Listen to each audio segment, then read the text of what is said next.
teman-teman semuanya. Kami dari peserta Latsar CPNS Mahkamah Agung gelombang 2, angkatan 7, kelompok 2. Sebelumnya, perkenalkan, saya Victoria Dian Ayu Permatasari sebagai moderator. Selanjutnya, Perkenalkan, nama saya Sapti Rahayu, biasa dipanggil Sapti. Perkenalkan, nama saya Lilin Marcelina, biasanya dipanggil Lilin. Kenalkan, nama saya Sinta Nurul Pradana, biasa dipanggil Sinta. Perkenalkan, nama saya Yafi Arifin Nurisa, sering dipanggil Yafi. kita mau menggiatkan sebuah video podcast yang bertemakan kampanye, bangga, berbangsa, dan bernegara. Nah, tema yang mau kita bahas tentang pariwisata dan kebudayaan Indonesia nih. Sebelum kita mulai, kita pantun dulu ya. Hari Minggu memakai dasi. Cakep, Cakep. Ke Apel pagi ada di lapangan. cakep. Kami ASN Bumi Pertiwi siap lestarikan pariwisata dan kebudayaan. Yeay. Ngomong-ngomong tentang pariwisata nih, pastinya dan kebudayaan ya. Menurut kalian, menurut teman-teman sendiri, pariwisata dan kebudayaan di Indonesia itu seperti apa? Mulai dari Mbak Lilin ya. Oke, kalau menurut aku sendiri nih, pariwisata Indonesia itu benar-benar sangat beragam banget.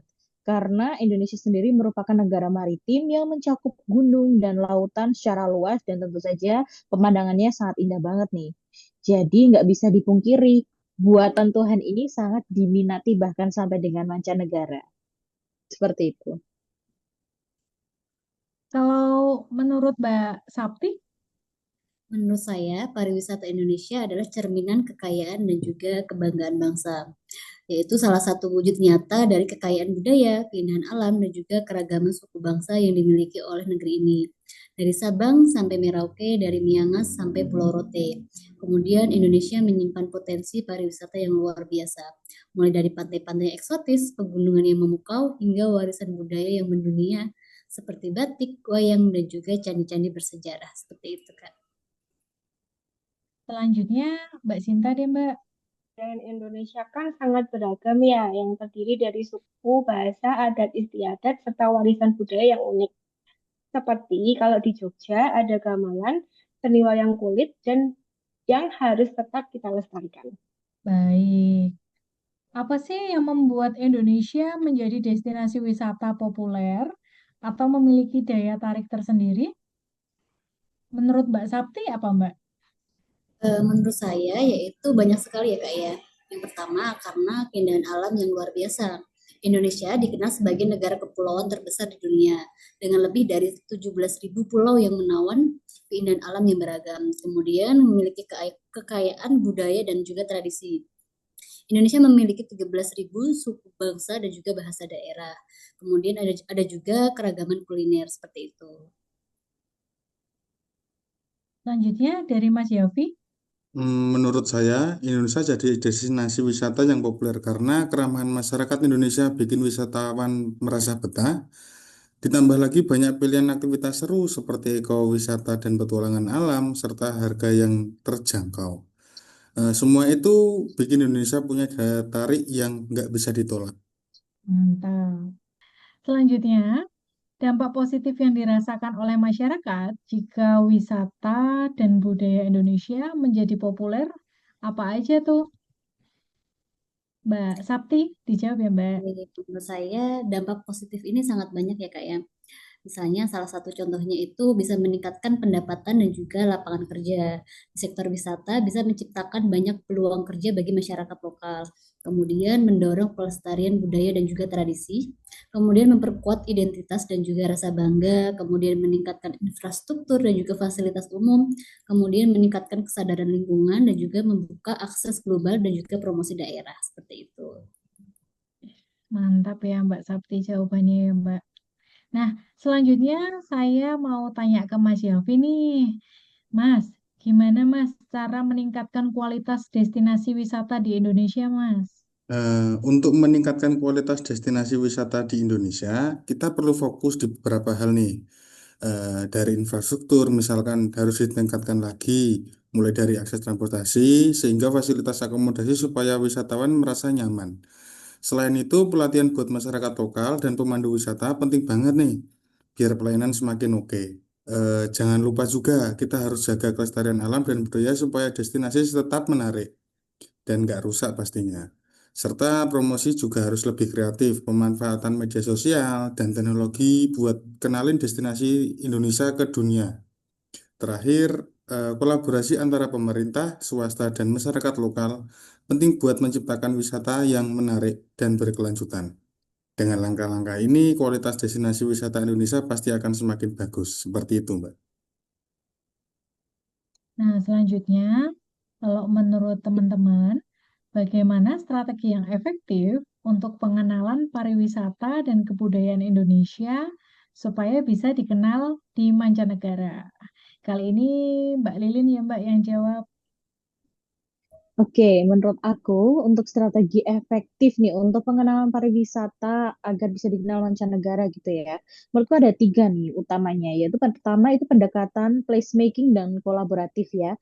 Menerapkan pendekatan placemaking yaitu mengubah ruang terlantar menjadi dengan identitas lokal, berkolaborasi bersama penduduk, pemangku kebijakan, dan profesional wisata. Lalu yang kedua itu ada branding lokal dan digital marketing. Identifikasi ciri uniknya itu misalnya nih pedesaan alami, jejak sejarah, tentang keunikan kuliner, atau mungkin kerajinan lokal. Lalu ada yang ketiga itu meningkatkan akses dan fasilitas, yaitu seperti perbaikan infrastruktur, seperti jalan menuju desanya, toiletnya, arah jalan, dan informasi multibahasa, serta kebersihan lokasi ya. Lalu untuk fasilitas mikronya, seperti signage, area parkir, tempat istirahat, panduan lokal berbahasa Inggris, dan penataan area fotografi nih yang mungkin saat ini bisa disebut juga dengan Instagramable, seperti itu Kakak. Wah, mantep banget ya Mbak Lilin. Nah, selanjutnya, khusus untuk budaya nih, dengan banyaknya budaya di Indonesia ini, bagaimana pendapat teman-teman jika kebudayaan tersebut diakui oleh negara lain? Nah, kali ini saya mau dengar dari Mbak Sapti. Gimana Mbak Sapti? Jadi jika budaya Indonesia diakui oleh negara lain ya Mbak ya, sebenarnya ini adalah sebuah tantangan dan juga sekaligus pengingat. Sebagai bangsa yang kaya akan budaya, kita tentu merasa bangga sekaligus prihatin ketika budaya Indonesia ini diakui atau diklaim oleh negara lain. Karena jika pengakuan dilakukan secara resmi, misalnya melalui UNESCO atau dalam ajang internasional, itu membuktikan bahwa budaya Indonesia ini memiliki nilai tinggi di mata dunia. Ini juga bisa menjadi momentum untuk meningkatkan promosi budaya Indonesia secara global. Namun, jika budaya asli Indonesia seperti batik, reog, angklung, atau tarian daerah diakui sebagai milik negara lain tanpa pengakuan terhadap asal-usulnya, itu jelas sangat memprihatinkan. Hal ini bisa terjadi karena kurangnya dokumentasi, promosi, dan juga pelindungan hukum terhadap warisan budaya kita sendiri, seperti itu. Oke. Nah, bagaimana cara mengatasi tantangan tersebut? Nah, kali ini Mbak Sinta ya Mbak. Silahkan.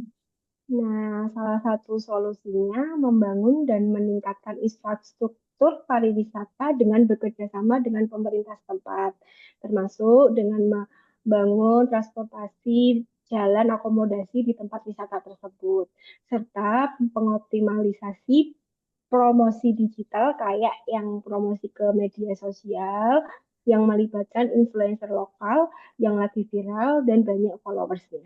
Sekian dari podcast kami. Semoga video podcast ini memberikan manfaat kepada masyarakat Indonesia untuk semakin bangga berbangsa dan bernegara akan semua kebudayaan dan pariwisata di Indonesia. Terima kasih. Kelompok 2. Horas, Horas, horas, Horas, horas, horas. horas. istimewa.